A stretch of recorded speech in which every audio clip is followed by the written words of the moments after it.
welcome back to our fourth episode of the Powered by Forever podcast. I'm here with two special guests, and where are we today? We're in Scottsdale, Arizona, back home. Yeah, home base. Last time Greg and I were together, we did this in Japan.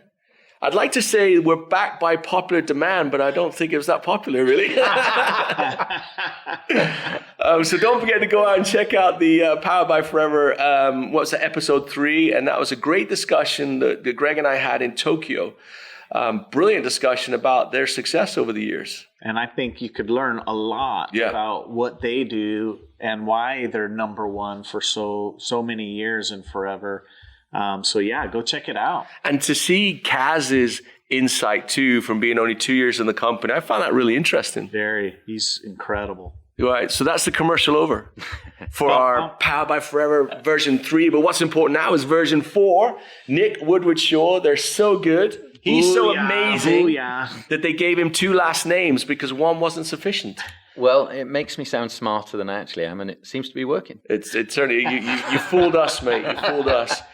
As is tradition now on the Powered by Forever podcast, we're going to toast. And today's toast is brought to you by Forever Aloe Peaches. Yes. So, gentlemen, it's a great event. Not Kampai this time. No. Nope. Cheers. Cheers. Hey, a couple of English words. Cheers, me old boy. Cheers. Down the hatch and all that. Mm-hmm. It's been a while since I've had peaches. It's lovely. That's good. It's definitely the best tasting aloe drink that we do. That might be something that causes a little bit of... I don't know. I like mango a little bit better. Yeah, it's true. Mango's good. But that is good. I haven't tasted that forever. This is what I got my kids on. Oh, yeah? When they were really young. I persuaded them that it was liquidized gummy bears.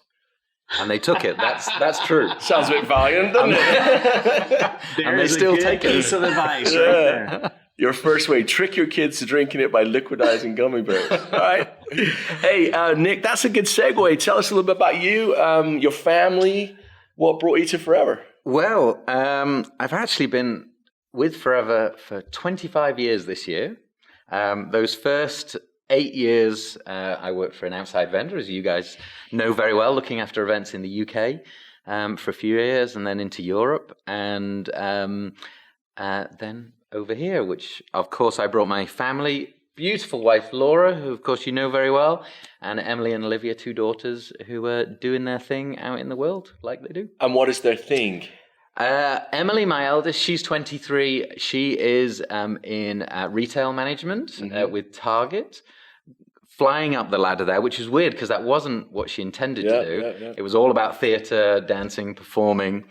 And then this took a little turn, but she's loving that. And then my wee one, who's 20, Olivia, she is a performer at Disneyland in Orlando. Sorry, Disney World in Orlando. World.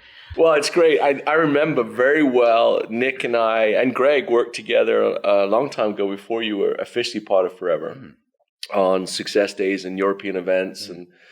And then one day, do you remember we were in Hong Kong? Yes, I do. And we were, what was the hotel? Do you remember the hotel? We were, it was like the high, really tall. The Hyatt, wasn't it? Mm-hmm. And I remember we were sat in there and Greg sort of formulated this idea. Do you think Nick would come and live in America? And that's where it began, huh? I remember that discussion. And how has it been since you've been here in America? Amazing. I mean, truly life-changing. And I mean that sincerely. I remember you asking... I nearly said pop the question, but that's typically... I don't think we were getting married at the time. But my mind spun around. It was not on my radar at all to be invited to come to the Home Office. Huge honor. And it's been... And I remember one of the things you said, which completely took all the risk out of it, was you could tell that I was concerned from the family point of view because they were really settled in England in school. And I remember you saying, if it doesn't work out, we'll find a way of making it work. And suddenly that took all the pressure off and it just seemed like this could be an amazing adventure. And it has been. So very grateful. And life's good. Well, I can assure you that we're grateful too.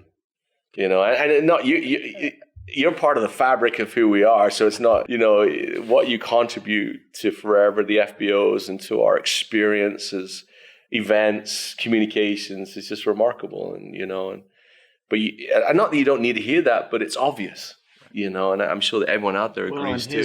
His role has developed over the years too. And so I was going to ask you, you were very focused in events back then, but it's really developed since you've been here. So tell us a little bit. I don't think everyone realizes you're not just events. What else are you involved with?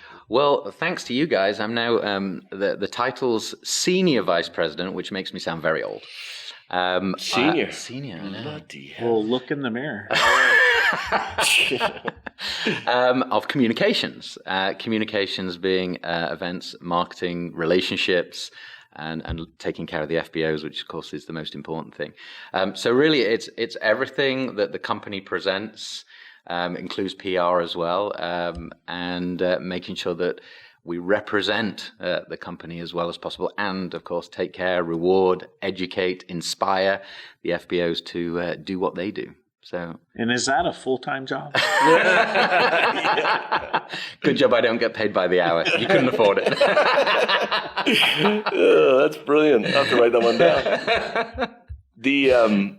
The scope of your work, your energy levels are off the charts. You never stop, And in fact, where did you just get back from? Just came back from a trip in Thailand, checking out everything for the EMR 25 next year in Phuket. How's that looking? Looking really good. That is a beautiful resort. And of course, we know the Thai culture very well. Super hospitable, beautiful beach. The food. Oh, the food. I love the food. So I had a couple of days there, making sure that's all in line. Tell us a little bit, since we're on this subject, a lot of people have gone to Pattaya in the past because we went there, I don't know, 3 times? 3 times, yeah. What do you see the difference between Pattaya and Phuket? Because I see a big difference. Yeah, I mean, it's definitely a slight upscale. Yeah. Pattaya is great, and we have great friends there, and the resorts there is beautiful. But yeah, Phuket's definitely a step up. The beach is more idyllic, if you like. The resorts, definitely an upgrade there. And we're going to have 3, maybe 4 resorts all right next to each other, all connected by the beach. And it's definitely set up a little bit more for, when I say tourist, it's very authentic. Some amazing restaurants and plenty of sightseeing, which of course will. I think it's a really fun place too, right? Yeah. It's a kind of party more place. So than Pattaya, I right? Would say. Right, because we kind of hung out inside the resort, didn't we, in Pattaya, which was nice, but didn't really have the opportunity so much to go out because there wasn't so much there. So no, I'm really excited about that one. I know they're going to love it, and also one of the great things about Thailand, which I know some people ask us why we go back, but of course one of the main reasons is that for visas and travel, it's much easier in places like Thailand. So it is one of the reasons we like to go there, because we hate it when people qualify and they're not able to attend for visa reasons. And another good reason Phuket is the airport's bigger. Right. So there's more international flights coming in than Pattaya. Correct. So and that should help. The travel. And you don't have to drive from Bangkok. And the airport's about 20-25 minutes from where we're going to be at. So it's going to be great. So tell us a little about the process of choosing a venue or a location. What does that look like? Give the sort of listener a kind of an idea of what goes into that decision. Well, it's a long and complicated process, I would say, and not particularly structured. But what we try and do is, and sometimes we're looking 3 or 4 years ahead. In fact, right now we're looking 5 years ahead, because we're trying to take advantage of some relationships and being able to secure the places we want to take our qualifiers to. But we look at various things. Accessibility is really important. Trying to make sure that as many guests can come in and visit. And we try and find destinations where we're showing our FBOs the world. I remember when we launched Global Rally we launched it in 2012 for the first one to be in 13. And I think one of the taglines we had is, "You're going to see the world with the Global Rally." And boy, have we proven it. We've hit, I think, every continent pretty much except for Antarctica. There's Do you have any venues? There's not many arenas in Antarctica. We'd have to do an outdoor one, won't we? So definitely giving our FBOs an experience of the world is important. Sometimes we can be slightly strategic and maybe target maybe an upcoming market, which helps to kickstart that. Sometimes we'll go to more established markets, like India last year, type thing, or early this year. I have, by the way, some amazing statistics I've just dug up about India, which proves its purpose, and I hope proves my worth in the job if I need it.